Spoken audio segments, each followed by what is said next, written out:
అందరికీ నమస్కారం. ఈరోజు కథ 'నువ్వే నా శ్వాస' ఎపిసోడ్ నంబర్ 29. ఈ స్టోరీ మీకు నచ్చితే తప్పకుండా లైక్ చేసి మన ఛానల్ని సబ్స్క్రైబ్ చేసుకోండి. ఇక స్టోరీలోకి వెళ్దాం. విజు, వెళ్దామా?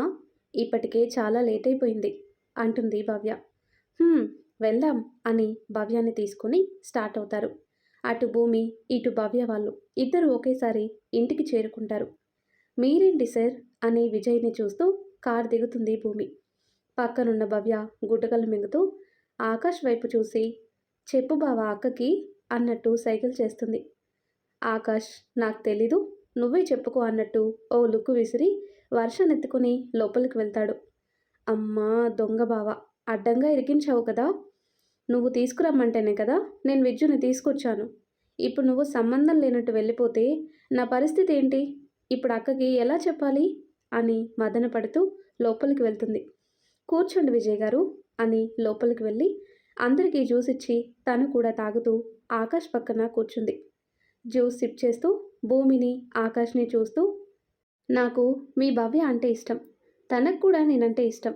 మీరు ఒప్పుకుంటే తనని నేను పెళ్లి చేసుకుంటాను అని సింపుల్గా చెప్పేస్తాడు విజయ్. ముందే తెలుసు కాబట్టి ఆకాష్ పెద్దగా రియాక్ట్ అవ్వలేదు. కానీ భూమికైతే నెత్తిన బాంబు పేలినట్టయింది. గుడ్లు పెద్దవి చేసి విజయ్ని భవ్యని మార్చి మార్చి చూస్తుంది. కొద్దిసేపటికి తేరుకొని ఏంటి భవ్య ఇది? అతను చెప్పేది నిజమా? నువ్వెప్పుడూ చెప్పనే లేదు అని కొంచెం సీరియస్గా అడుగుతుంది.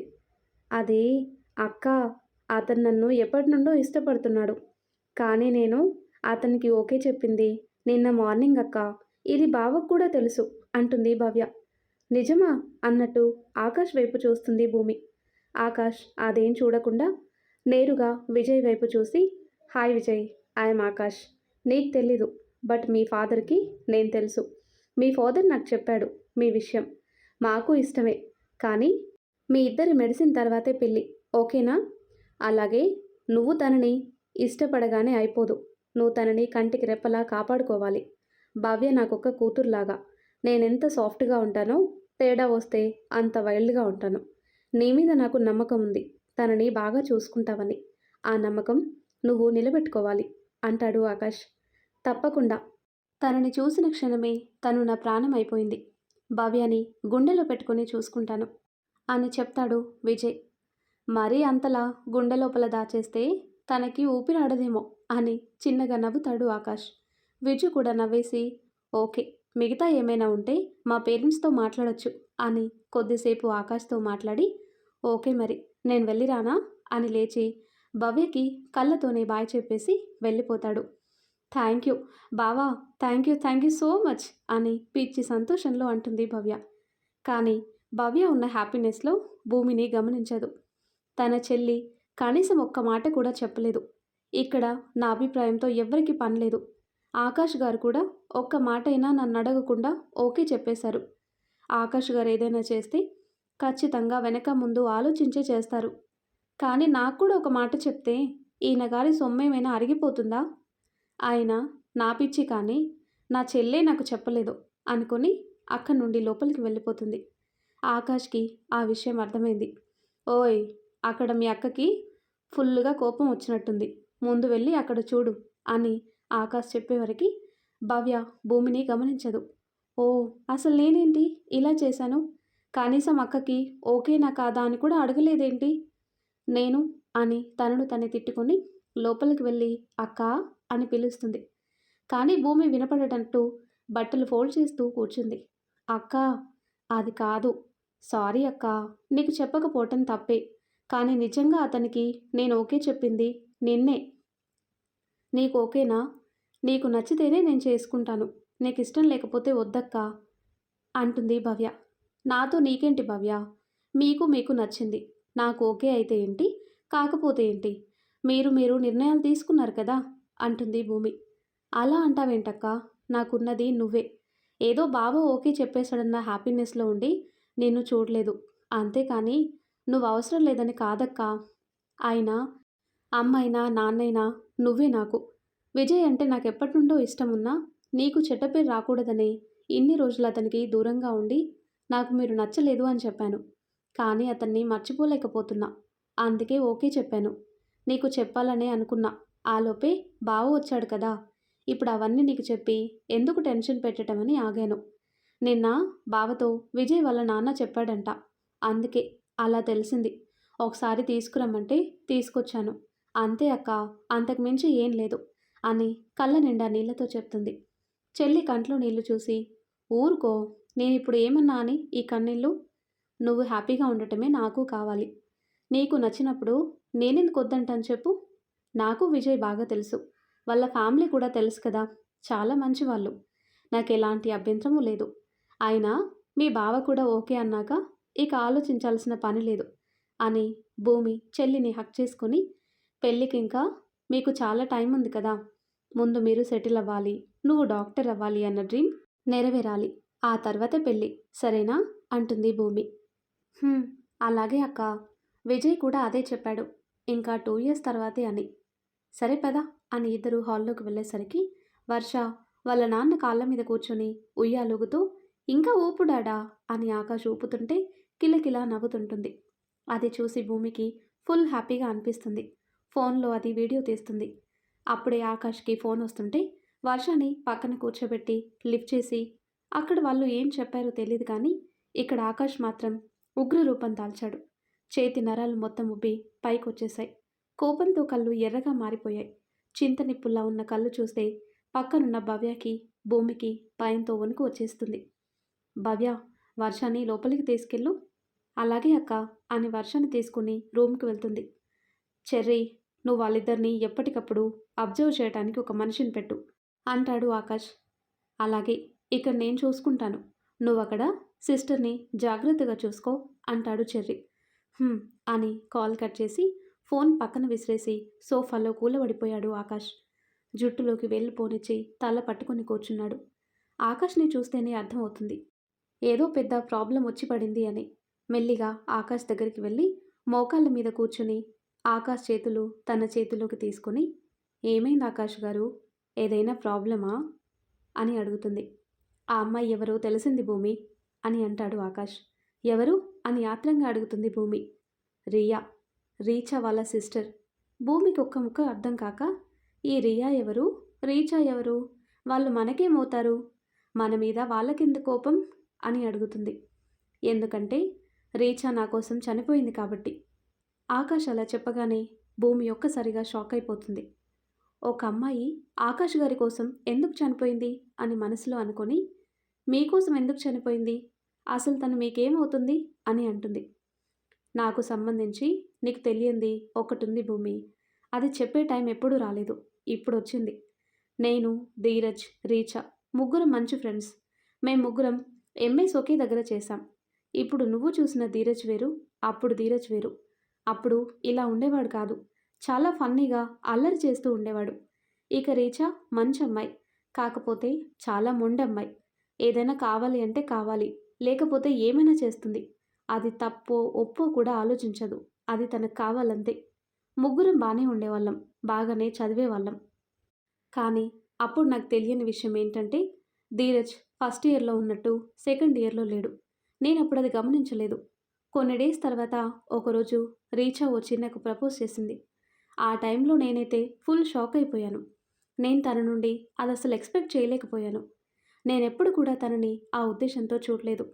అదే విషయం నేను తనతో చెప్పేశాను. కానీ అది రీచా తీసుకోలేకపోయింది. ఎప్పుడు చూడు నా వెంట పడేది, నాతో వాదించేది. నేను ఒకరోజు చిరాకు వచ్చి తనపై గట్టిగా అరిచేశాను. "నువ్వంటే నాకు ఇష్టం లేదు. నువ్వు నా కంటికి కనిపిస్తే ఏం చేస్తానో తెలీదు" అని గట్టిగా వార్నింగ్ ఇచ్చాను. అలా అయినా నా మీద కోపంతో నన్ను మర్చిపోతుంది అని. కానీ తను ఆ రోజే సూసైడ్ చేసుకుని చనిపోయింది. నేను యాక్సెప్ట్ చేయలేదు, అందుకే అలా చేశాను అని లెటర్ రాసింది. నేను ఆ విషయం తెలిసాక అసలు నమ్మలేకపోయాను. నా వల్లే ఒక ప్రాణం పోయిందని మనసులో అనిపించిన ప్రతిసారి నా మీద నాకే కోపం వచ్చేది. చాలా డేస్ పట్టింది అది మర్చిపోవటానికి. కానీ నాకు తర్వాత తెలిసింది, ధీరజ్ కూడా రీచాని ఇష్టపడ్డాడని. ధీరజ్ వాళ్ళ నాన్నకి మనం ముందు నుంచి నచ్చం. బిజినెస్ పరంగా వాళ్ళకి మనకి రివర్స్. బట్ నాకు అది తెలీదు. అందుకే ధీరజ్తో ఫ్రెండ్షిప్ చేశాను. కానీ వాడు మాత్రం కుళ్ళు కుతంత్రాలు లోపల పెట్టుకుని ఫ్రెండ్షిప్ చేశాడు. వాళ్ళ నాన్న ఎలా చెప్తే అలా చేశాడు. కానీ ఉన్నన్ని రోజులు నాకు తెలియకుండా మేనేజ్ చేశాడు. రీచాని మాత్రం నిజంగానే ఇష్టపడ్డాడు. రీచా నన్ను ఇష్టపడటం వాడు తీసుకోలేకపోయాడు. దానివల్ల నా మీద ఇంకా కోపం పెరిగి అప్పుడు లోపలున్న క్యారెక్టర్ బయటకు వచ్చింది. అప్పటి నుండి నన్ను ఎలా దెబ్బతీయాలా అని చూస్తూనే ఉన్నాడు. ఇవన్నీ చూసి నేను చాలా డిస్టర్బ్ అయ్యాను. అది మర్చిపోవటానికి డ్రింక్ అలవాటు చేసుకున్నాను. అంతేకాదు, అందరూ అనుకున్నట్టు నేనేమీ అమ్మాయిలతో తిరిగేవాడిని కాదు. మళ్ళీ వాళ్ళు కూడా రీచాలా అవ్వకూడదని, వాళ్ళది ప్రేమ కాదు జస్ట్ అట్రాక్షన్ అని వాళ్ళతో ఉండి వాళ్ళకి అర్థమయ్యేలా చేసేవాడిని. అంతే. అందుకే నాకు డాడ్ బిజినెస్ చూసుకోమని ఎంత చెప్పినా వినలేదు. నువ్వు చెప్పాక అప్పుడు టేకప్ చేశాను. అది కూడా ఆ ధీరజ్ వాళ్ళ నాన్న నన్ను కాకుండా డాడ్ని అవమానించి మాట్లాడాడు. అందుకే వాళ్ళకి ఆ ఛాన్స్ ఇవ్వకూడదని డిసైడ్ అయ్యాను. నాకు తెలిసి రియా నా మీద కోపంతో ఇలా చేసింది. వాళ్ళ అక్క దూరం కావటానికి నేనే కారణమని తను బలంగా నమ్ముతుంది. అందుకే నాకు నిన్ను దూరం చేసి నేను బాధపడుతుంటే నన్ను చూసి తను ఆనందించాలనుకుంది. అందుకే ఇలా చేసింది. నాకు తెలిసి దీని వెనుక ఆ ధీరజ్ హస్తం ఉంది. వాడే ఇలా ఐడియా ఇచ్చుంటాడు. వాడు బయటికి రాకుండా తనతో ఇలా చేయిస్తున్నాడు అని చెప్తాడు ఆకాష్. ఆకాష్ చెప్పింది విని భూమి ఈ లోకంలోనే లేదు. తనకంతా పిచ్చెక్కేలా ఉంది. ఒక మనిషి మీద మరీ ఇంత కోపం పెంచుకుంటారా? కొద్దిసేపు ఎవరి ఆలోచనలో వాళ్ళు ఉండిపోయారు. లోపల నుండి మమ్మీ అని వర్ష వచ్చి పిలిచే వరకు ఇద్దరు ఆలోచనల నుండి తేరుకోలేకపోయారు. వర్ష భూమిపైన కూర్చొని, మమ్మీ నాకు ఆమ్ పెట్టవా? అప్పుడు చూస్తుంది టైం. అయ్యో సారీ తల్లి, టైం చూసుకోలేదు, పద నీకు తినిపిస్తాను అని వర్షకి తినిపించి భుజంపై వేసుకుని అటూ ఇటూ తిరుగుతూ జోకొట్టి వర్షాన్ని పడుకోబెడుతుంది. ఆకాష్ కూడా పడుకుంటే వర్షాన్ని పక్కకు జరిపి కింద పడిపోకుండా అడ్డుగా పిల్లోస్ పెట్టేసి మధ్యలో దూరిపోయి ఆకాష్ ఎదుపై తల పెట్టుకుంటుంది. ఆకాష్ కాలర్ గట్టిగా పట్టుకొని కళ్ళు మూసుకుంటే భూమి చుట్టూ చేతులేసి భూమి తల నిమురుతూ, భయమేస్తుందా అంటాడు. మీరుండగా నాకేం కాదు, మీరు నాకేం కాకుండా చూసుకుంటారు. కానీ నా భయం మీ గురించే. మీ మీద కోపంతో వాళ్ళు మిమ్మల్ని ఏమైనా చేస్తారేమో అని భయంగా ఉంది అంటుంది భూమి. నా గురించి తెలిసి కూడా ఎందుకు భయం? నువ్వేవి కూడా ఆలోచించకు, నేను చూసుకుంటాను. మనం ఇండియా వెళ్ళే టైంకి అన్ని ప్రాబ్లమ్స్ సాల్వ్ అయిపోతాయి. నా కూతురు అక్కడ అడుగు పెట్టే టైంకి ఎలాంటి ప్రాబ్లం లేకుండా చేస్తాను. నువ్వు భయపడకు, ఓకేనా? రేపు మార్నింగ్ మమ్మీ డాడీ వాళ్ళు వస్తున్నారు. వాళ్ళకి ఇంకా ఏం తెలీదు, నార్మల్గా అని చెప్పి రమ్మన్నాను. నువ్వు కనిపించిన విషయం కూడా తెలీదు. రేపు వచ్చాక చూడాలి వాళ్ళ రియాక్షన్ అంటాడు. అవునా, నిజంగా వస్తున్నారా అని ఫుల్ ఖుషి అయిపోతుంది భూమి. మరీ అంత హ్యాపీగా ఫీల్ అవ్వకు. వాళ్ళకి నీ మీద చాలా కోపం ఉంది. ముఖ్యంగా మీ అత్తయ్యకైతే నీ మీద ఇంకా ఎక్కువ కోపం ఉంది. రేపు వాళ్ళు వచ్చాక నీ పని అవుట్. ఆకాష్ గారు, అలా ఎలా? మీరే నన్ను సేవ్ చేయాలి అని పప్పి ఫేస్ పెడుతుంది. నువ్వెంత క్యూట్గా అడిగినా నేను సేవ్ చేయను. ఇంకా నా తరఫున రెండెక్కువగా వాయించమంటాను. మీరు వాయించింది సరిపోలేదా? అమ్మో, ఇంకా బుగ్గ నొప్పిగా ఉంది అని ఏడుపు మొహం పెట్టుకుని అంటుంది. భూమి అలా ఫేస్ పెట్టగానే ముద్దుగా అనిపించి ఒక్కసారిగా భూమి పెదాలు అందుకుంటాడు. భూమి ముందు షాక్ అయినా తర్వాత ఆకాష్ చుట్టూ చేతులేసి ఇన్ని రోజుల నుండి ఉన్న దూరాన్ని ఒక్క ముద్దుతో మర్చిపోయి ఆ క్షణాన్ని ఆస్వాదిస్తుంది. భూమి దూరమయ్యి ఎంత బాధని అనుభవించాడో ఆ ముద్దులతో తెలియచేస్తున్నాడు. ఎంతసేపైనా వదలటం లేదు. వదిలితే మళ్ళీ ఎక్కడికైనా వెళ్ళిపోతుందేమో అన్న భయంతో భూమికి ఊపిరి తీసుకోవటం కష్టం అవుతున్నా వదలకుండా తన ఊపిరిని అందిస్తున్నాడు. భూమికి ఆకాష్ బాధ అర్థమయ్యి ఆకాష్ చుట్టూ రెండు చేతులతో చుట్టేస్తుంది. నేనెక్కడికి వెళ్ళను, మీతోనే ఉంటాను అని మనసులో అనుకుంటుంది. అది ఆకాష్ మనసుకి తెలిసిందేమో. అప్పుడు భూమి నదిలి భూమి కళ్ళల్లో కళ్ళు పెట్టి, ఎంత కష్టం వచ్చినా నాకు దూరంగా వెళ్ళకు రాక్షసి. నువ్వు దూరంగా ఉంటే నాకు ఊపిరాడదు. ఇంకోసారి దూరంగా వెళ్తే చంపుతా అంటాడు. సారీ ఆకాష్ గారు, ఇంకెప్పుడు వెళ్ళను. ఏదైనా మీ దగ్గరుండే ఫైట్ చేస్తాను అని ఆకాష్ని గట్టిగా హక్ చేసుకుంటుంది. ఓయ్, మరీ అంతలా గట్టిగా పట్టుకోకే, అసలే చాలా గ్యాప్ వచ్చేసింది. ఇప్పుడు స్టార్ట్ చేస్తే అస్సలు ఆపను, నీ ఇష్టం అని కళ్ళెగరేస్తాడు. మిమ్మల్ని ఆగమని ఎవరు చెప్పారు అని భూమి నవ్వుతుంది. ఫుల్ లోపు మీద ఉన్నావు, కానీ ఇప్పుడు కాదు. ఈ ప్రాబ్లమ్స్ అన్నీ సాల్వ్ అయిపోతే నాకు రిలీఫ్గా ఉంటుంది. అప్పుడు ఎంత గింజుకున్నా వదలను. అప్పుడు నీ మీద ఉన్న కోపాన్ని నీకు స్వీట్ టార్చర్ చూపిస్తూ తీర్చుకుంటాను అంటాడు. ఆకాష్ అలా చెప్పగానే భూమి ఇప్పుడే ముడుచుకుపోతుంది. ఇప్పుడే ఎందుకలా అయిపోయావు? దానికి ఇంకా టైం ఉందిలే అని భూమి బుగ్గని గట్టిగా చప్పుడొచ్చేలా ముద్దు పెట్టుకొని వర్షని వాళ్ళ మధ్యలో పడుకోబెడతాడు. వర్షకి చెరోవైపు పడుకొని జోకొడుతుంటే తల్లి తండ్రి మధ్యలో హాయిగా పడుకుంది ఆ పసిపిల్ల. ఆకాష్ గారు, ఇన్ని రోజులకి నేను చూడాలనుకుంది చూశాను. మీరు, నేను, మధ్యలో మన పాప. ఇది చూడటానికి ఇన్ని రోజులు పట్టింది అంటుంది భూమి. ఎప్పుడో చూసేదానివి. నువ్వు దూరం వచ్చేయకపోతే ఇప్పటికీ నా బుల్లి ప్రిన్సెస్కి తమ్ముడు కూడా వచ్చేవాడు. "హ్మ్, చాలా ఆశలున్నాయి అయ్యగారికి. చాలా ఉన్నాయి. ఈ ప్రాబ్లమ్స్ తీరిపోని అన్నీ తెలుస్తాయి. అప్పుడు మనం బాగా కష్టపడి వర్షకి ఒక తమ్ముడినిస్తే తను హ్యాపీ అవుతుంది." అలా అని మీకు మీ కూతురు చెప్పిందా అని అడుగుతుంది భూమి. "హ్మ్, చెప్పకపోయినా నా కూతురికి ఏం కావాలో నాకు తెలీదా ఏంటి? అవును, నా చిట్టి తల్లికి నేమ్ ఎవరు పెట్టారు?" "ఇంకా ఎవరు? నేనే. ఏ బాలేదా? మీకు ఆ పేరు నచ్చలేదా?" అని అడుగుతుంది. "బావుంది, అందుకే అడిగాను. వర్ష. భూమిని ఆకాశాన్ని కలిపేది అదే కదా." "అబ్బా, అంత కరెక్ట్గా ఎలా చెప్పారు? నేను ఆ పేరు పెట్టింది కూడా ఆ ఉద్దేశంతోనే.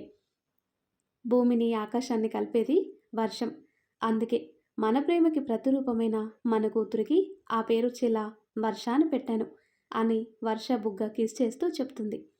"నీకు తెలిసి పెట్టకపోయినా నేను ఒకప్పుడు నాకు కూతురు పుడితే ఏం పేరు పెట్టాలి అనుకున్నానో అదే పేరు పెట్టావు" అంటాడు ఆకాష్. "నిన్ను నన్ను కలిపేది అదే కదా" అని అలా కబుర్లు చెప్పుకుంటూ ఎప్పటికో పడుకున్నారు. ఆ తర్వాత కట్ చేస్తే తెల్లారి చిట్టి చిట్టి కళ్ళు తెరిచి చూసేసరికి తల్లి తండ్రి మధ్యలో పడుకోవటం చూసి ఆ చిన్ని మనసు కేరింతలు కొడుతుంది. నవ్వుతూ ఇద్దరి వైపు చూస్తూ ఉంది. అప్పుడే లేచిన భూమి కళ్ళు తెరిచేసరికి కూతురు నవ్వుతూ కనిపించింది. "అరేవా, నా చిట్టి తల్లి అప్పుడే లేచిందా?" అని ముద్దు పెట్టుకుంటుంది. "హా మమ్మీ, నేను లేచి చాలాసేపు అయింది. మరేమో నాకు మీ ఇద్దరి దగ్గర పడుకుంటే నాకు భలేగా ఉంది" అని ముద్దుగా చెప్తుంది. మరి ఆ తర్వాత ఏం జరుగుతుందో నెక్స్ట్ వీడియోలో తెలుసుకుందాం. ఎంతో ఇంట్రెస్టింగ్గా ఉండే ఈ స్టోరీ నెక్స్ట్ పార్ట్స్ కోసం ఈ వీడియో లైక్ చేసి మన ఛానల్ని తప్పకుండా సబ్స్క్రైబ్ చేయండి. Thanks for watching.